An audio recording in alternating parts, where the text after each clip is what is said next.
I am so glad you convinced me that the family car should be the Defender 110.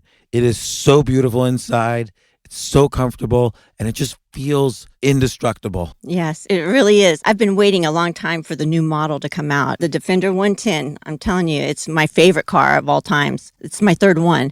You know, I have stories of going off road. The guy managed the group. He was like, "What are you doing in this beautiful car?" I'm like, "I'm going off road." He's like, "Are you sure? Because you can use one of ours." And then they look like Mad Max cars. I'm like, no, we're going to do this. And he was shocked. Wow. Well, it's great because the Defender has been reimagined for 21st century adventure, and its unparalleled off-road ability as well as its robust interior are invaluable whether you're headed towards uncharted territory or just a weekend of exploration. The Defender 110 tackles challenging surroundings with absolute confidence. The SUV conveys strength outside and in, featuring peerless technology like an intuitive driver display and an award-winning infotainment system. That's my favorite part, to keep you connected no matter where the journey takes you. Adventure is unique to everyone, and so is the Defender. Choose from the two-door Defender 90, the four-door Defender 110, or the larger Defender 130 with the ability to seat up to 8 passengers. You'll find uncompromising performance in all three. So pack up and go even further with the Defender 110. Learn more at LandRoverUSA.com/Defender.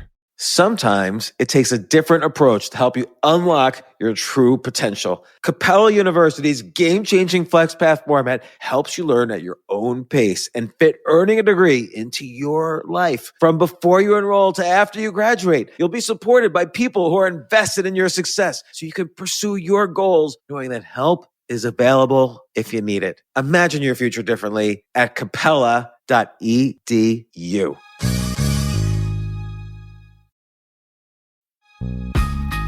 This isn't your average business podcast, and he's not your average host. This is the James Altucher Show. Today on the James Altucher Show. One of my favorite people to talk about writing with is Tucker Max. I just read this. I didn't know this before, but there's only 3 people in history that have had 3 books at the same time on the New York Times bestseller list. One of them is Tucker Max, my guest on the podcast today, and the other 2 are Michael Lewis and Malcolm Gladwell. So I didn't know that before this podcast. But anyway, I always love talking with Tucker about what is the nature of a story, how important story is to success, whether it's in writing or business or in relationships.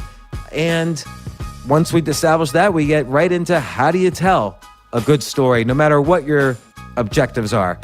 So here we go, part 2 of the Tucker Max episodes.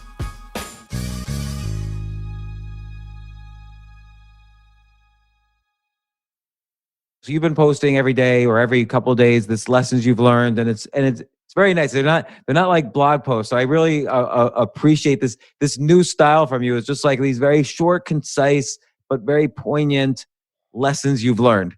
And you have one which basically says, in sort of a battle of ideas and stories about ideas, the person who can tell the right story is going to be the better idea even. Oh, yes. And I think that's a meta skill, and you've been referring to it in this podcast. That's almost a meta skill. No matter what you do, no matter what your skills are, you need to be able to tell the story about those specific skills. And I agree with that completely. I mean, that's the next product we're building at Scribe, is the storytelling course and the storytelling. Like, tell your story. We're going to build like as a memoir, tell your story, but then also storytelling as a skill. There are a lot of good people who know how to teach that. We're going to teach it, I think, a little bit of a different angle on that. Tie back to young people. In the coming economy, there's 2 skills, programming and storytelling. And storytelling encompasses sales, marketing, all that. If you can do one really well, you're going to be great. If you can do both, then you could be like figuratively a god. And I can only think of a few people who can do both. Mark Andreessen can do both. Yeah. It's interesting because look at great companies like Apple. Think about it. Steve Wozniak had the programming. Steve Jobs had the storytelling. Mm-hmm. I would argue Google, both Larry Page and Sergey Brin could do some. They were both pretty good at both. You don't think? No. Think about this. think about the head start Google had in every field, and it basically screwed all of them up. The only reason Google still exists is because it owns search, and search is so dominant. But like, look at all the companies. There's dozens, hundreds of billion-dollar companies that carved off stuff that Google could have. Google does not tell a great story. Google just got there early, right? Google is very vulnerable. Facebook is very vulnerable. Like Twitter is extremely vulnerable. I can see like Parler's gonna carve off a huge chunk. Yeah, Parler has something like 2 million users right now. Right, exactly. They're all very, very vulnerable. They have a lot of money and they have power. Amazon is the least vulnerable because Amazon tells a great story and has just told the same story over and over. And it's like, I order something, it shows up in my house every single time, and it's super cheap and it's high quality. Can't beat that. The other three, they're in trouble. Yeah, I mean, and all the companies that tell stories are vulnerable. The Netflixes and all their competitors, the Netflixes, Disney's, and so on. You know, they're going to run out of stories to tell. No, you never run out of stories to tell. I don't think so. They're going to run out of their stories. Yes. You know, ultimately, the public decides what stories Netflix can tell. It's hard for them to come up with a unique story. And well, most of those, a lot of those companies are being captured by wokeism, and they're starting to see the impacts, though. So we're going to start. We may, shockingly, see the antibodies to wokeism develop in the corporate world. I love the analogy. I love this antibodies to this. You saw what happened with Nike, man. Nike lost in the middle of the explosive online growth moment. Nike lost $700 million. I think there maybe they will, maybe they won't reconsider. They went full woke. They went full woke, right? And again, I want to be real clear. Supporting oppressed Black people in America, I'm all for. I'm all in. Supporting woke is a different thing, right? And they went full woke. They weren't like, hey, we need to police reform. We need to, no. They didn't do that. They're like, let's fucking kneel down. Give the middle finger to mom and dad. Like all that sort of shit. They suffered. Whereas like the companies that didn't, Under Armour did amazing. Their stocks through the roof. You're starting to see like the ones that it depends where and how they embrace wokeism.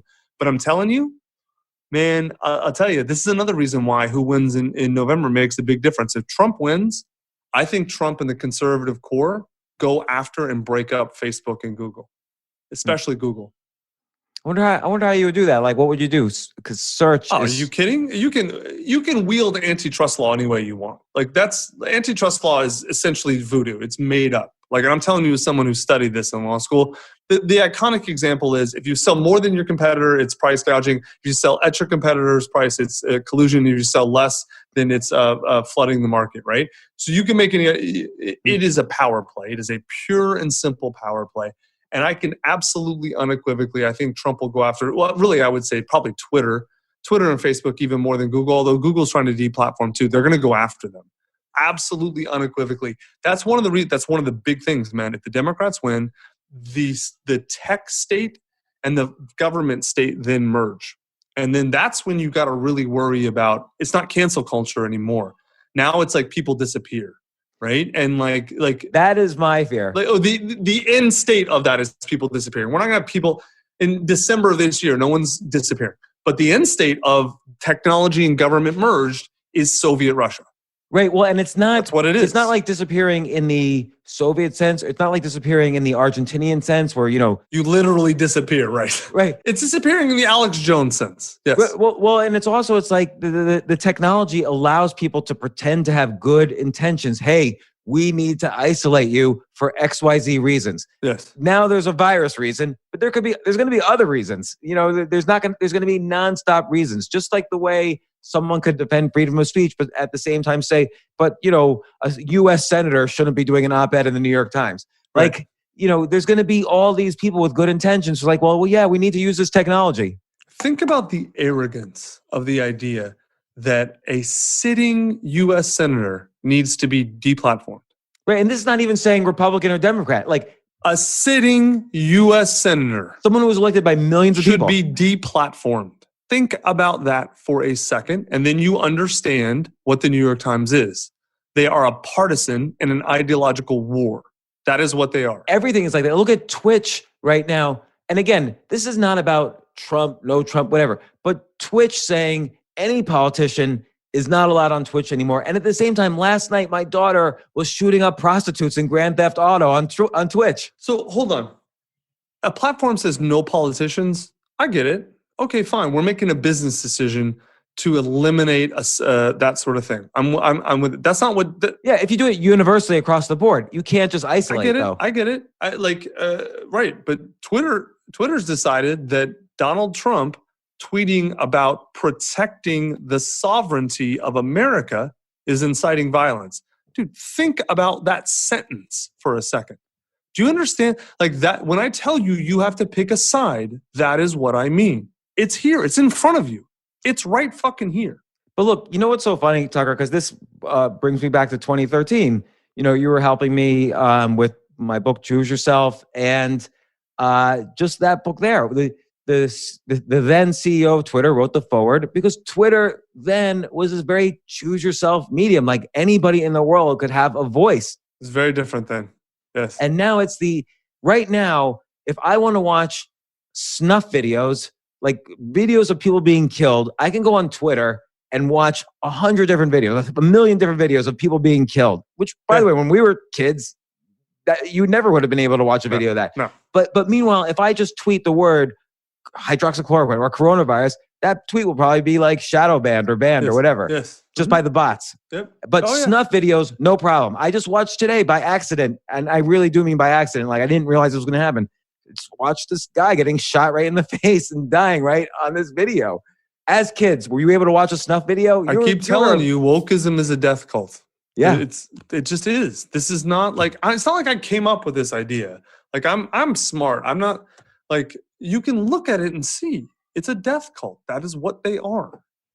So tell me about what the different angle on storytelling. So obviously, we both told lots of stories in our lives. I always think of it kind of classically in terms of the arc of the hero and in vulnerability and sort of this concept of vulnerability buys you freedom. So being able to say what you want, you know, and being able to handle the consequences, that's freedom. And that goes along, that leads into the arc of the hero. So what's the angle, the twist you have on storytelling? Which, by the way, you're very vulnerable. People don't. I just want to say out loud, people don't realize, like, because I've seen people try to imitate your style of writing. They don't work, does it? They don't no get one's it. ever been able to do it ever. No, because they don't get. And this is very similar to when I see people try to imitate Hunter S. Thompson. Yeah. They don't get that you're actually criticizing yourself in the books. That's the key, is that you're actually extremely vulnerable in these books. And when they try to imitate, they're just trying to glorify their adventures in college or whatever. They're trying to get a narcissistic supply. They're trying to get the attention they see me getting without. They are imitating what they see. They don't actually see what it is that gets me attention. No, because it takes the skill of storytelling to understand the nuances. I disagree. It takes a consciousness level. They are not at that level of consciousness. They are not connected to anything or anyone around them. And that's why they can't see it. Even if, dude, I've had people try to imitate me who are excellent writers and excellent storytellers. You don't have to know how to tell a story to be vulnerable.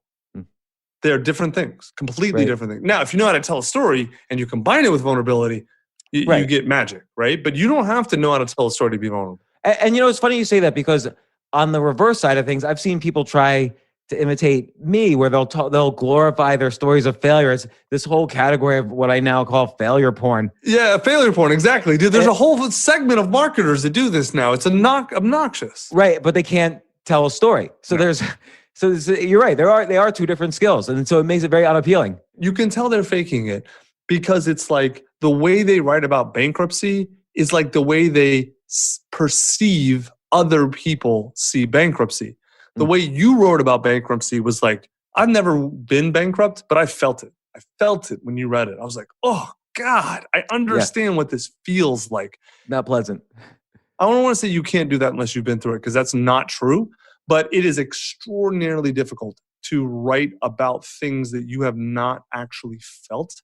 And most people cannot do it. It takes a world-class novelist, screenwriter, storyteller to be able to tell a story with deep, vulnerable emotion about something they did not do. Like J.K. Rowling does it really well in Harry Potter. George R.R. Martin does it. No one's ridden a dragon or whatever. But they're still writing about very common human emotions. They're just projecting themselves in there.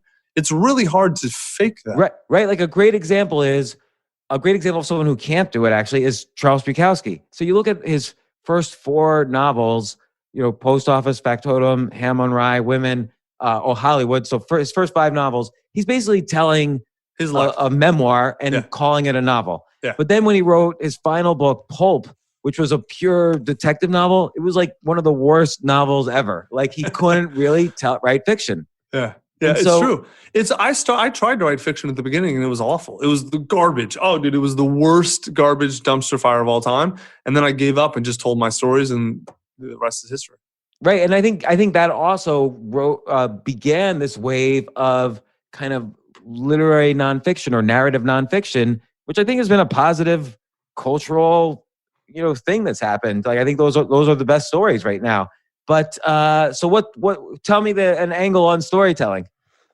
Well, the way that I think, I'm not sure, man, because we haven't really worked through it. But the way that, there's 2 things. Like the way we're going to teach memoir is very, very different. Like if you look at the way, and I have a whole shelf of all the big memoir books, they're all fucking garbage.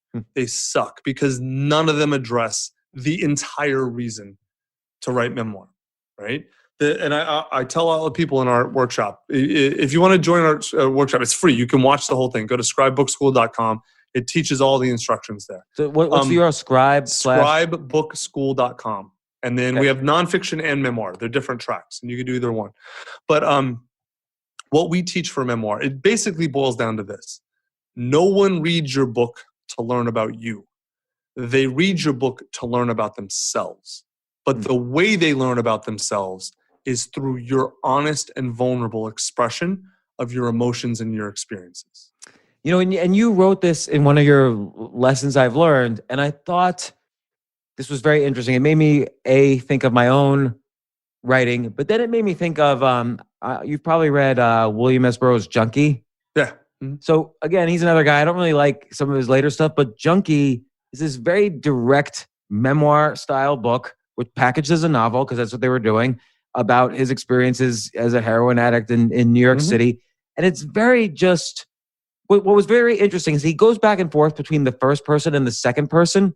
And when he's doing the second person, you almost could imagine that he's writing a guide rather than a memoir. And I think it's that kind of hint of a memoir being a guide, which is basically what you're saying there, that people want to read about themselves. I think that contributed to his success in that, is that he says, you don't want to trust these kind of pimps because they do this. And so is he writing about himself experiencing these pimps, or is he giving you suggestions because he's using the word you? And I think that is a very interesting way to look at it.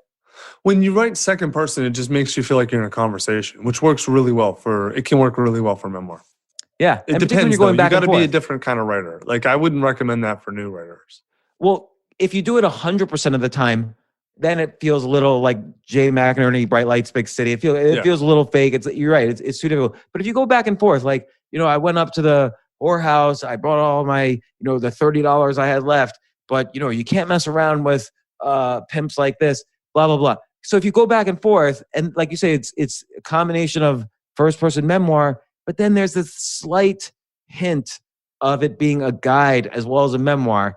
And I think that's what you're alluding to. It makes it easier for the reader to acknowledge that I'm reading about myself rather than just reading about this guy being a junkie in the 1950s.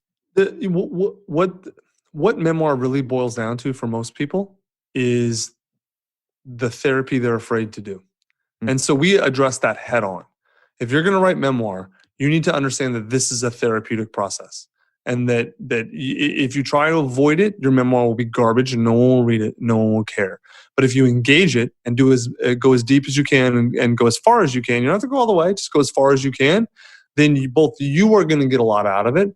And then we actually don't tell people they have to publish their book because you will get an immense amount out of writing your book and putting it in a drawer. We generally recommend you probably should publish it for a lot of reasons. But then we have a guide we help people kind of figure out. But like all of the stupid memoir guides, none of them really address the fact that why do people want to write memoir? Why do they want to tell their story? Because they all approach it like, how do I sell this? Because they're author or professional writers trying to tell people how to be professional writers. Most people don't care about being professional writers. Like if it sells, cool, like cash the checks, right? Most people want to tell their story, which is a totally different thing. And that is at its core, both a therapeutic process and a heroic process. And so we help people understand that and unpack it and then walk through it and see their book as a journey where they are uncovering what their story is, who they really are, and being the hero that they needed, that they didn't have. That's interesting. So I haven't thought of it as, I guess the closest I have come to thinking of it that way is when I advise people, don't publish something unless you're specifically afraid of what people are going to think of you. If at some point during the process you became afraid of what people are going to think of you if you say this publicly. That's true for a memoir. That's very true for a memoir. Yeah. And I wonder if it's true for other things as well. You know, for fiction. It's true for nonfiction, just in that good nonfiction should put new ideas into the world, or new collections or new curations, or should challenge an established idea. Absolutely, we teach that as well. Like, I'm not going to write a book called The Sky is Blue. Why would someone feel like, I know that? So it's got to be something new, some new idea or some new take. Whether that challenges you or not is a different idea. Like, I'm not going to be afraid of writing a new idea in memoir, because I'm not at that stage, right? So for nonfiction, is it additive to at least somebody's experience? Memoir, I'm with you about fear being a good guide, for at least for writing it. There's different things about publishing. You and I are different. Like, we're professionals, right? If someone's not a professional, there's a lot of other considerations that they have to go through before they publish, and they should go through. Not even just legal. Just take all that stuff out. Like, a lot of people don't know how to just write about their experience. They know how to criticize others. They don't know how to talk about themselves. And so, like, that's something that we try to teach. But, like, unless they're getting editing from us, what we teach is, here was my experience. That's your memoir. Like, if the frame is, I'm telling you about what happened to me and what I felt and what I did, that's a memoir. But the I felt part is very interesting. Oh, felt is the key. Right. I felt is the absolute key. But if the frame is, here's my family's dirty, awful secret, even if you're talking about the same things, that's vengefulness, that's vindictiveness, that's you speaking from a wound instead of a scar, and it doesn't help you or anyone else. Right. And by the way, there's a distinction between good writing and book sales. Because if you write, there's a lot of books out there that are revenge books, and they do fine in sales. There's also a lot that do poorly in sales. So we're not really talking sales at all. No. Because that's the only revenge books that do well, like Celebrity Revenge, like a tell-all. Yeah. No regular person's tell-all is going to sell. They don't care. It doesn't. Right. That doesn't matter. No, I tell people not to worry about writing at all. Like the quality of the writing, especially early, because that's not why you're writing the book. You're writing the book to tell your story. And a lot of times we tell people is to rewrite your story. Not to change it, because you can't change what happened, of course. But you get to decide what your story means, right? The facts are always going to be the same. But you get to decide, my mother abandoned me. That when I was 15, that it meant X to me. When I was 20, it meant Y to me. Now that I'm 40, it means Z to me. You get to decide what it means. And a memoir is the best way to do that. Yeah.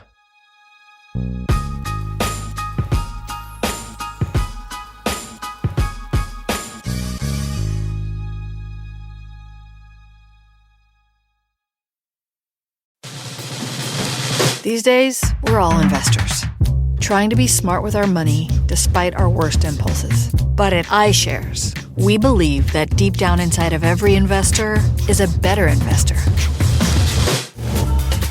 One that's just waiting to be let out.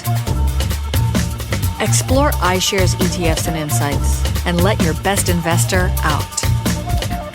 Visit iShares.com for more information.